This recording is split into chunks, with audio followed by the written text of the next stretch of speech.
Sementara itu, Badan Pemeriksa Keuangan Perwakilan Sumatera Selatan memeriksa 3 kendaraan dinas milik OPD dan 2 mobil dinas wali kota dan Wawako Prabu Mulih.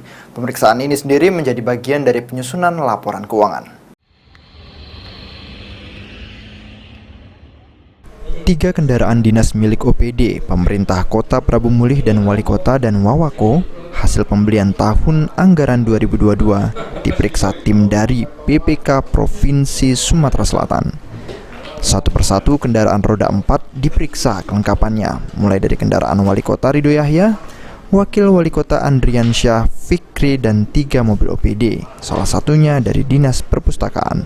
Wali kota Prabu Mulih Ridho Yahya mengatakan, kedatangan perwakilan BPK Provinsi memeriksa fisik kendaraan yang dibelanjakan tahun 2023, sekaligus mencocokkan apakah kendaraan yang dilaporkan benar-benar dibeli atau tidak.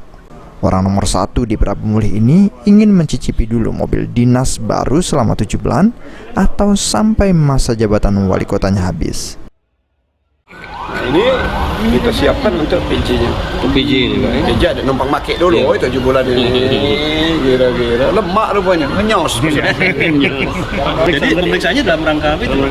Mungkin dibeli ke tidak. Oh, benar-benar dibeli apa tidak mobil ini cokoknya. Mungkin dia ngecek dibeli apa tidak, jangan dibeli tapi mobilnya tak katik. Pastikan itu. Ya, dicek kalau yang dibeli-beli itu. Dalam pemeriksaan, BPK mengecek dan mencocokkan nomor rangka kendaraan dengan STNK, meski sebagian BPKB masih dalam proses di Samsat Kota Prabu Mulih. Namun, secara umum, hasil pemeriksaan tidak ada permasalahan. Beni Firdaus, PAL TV.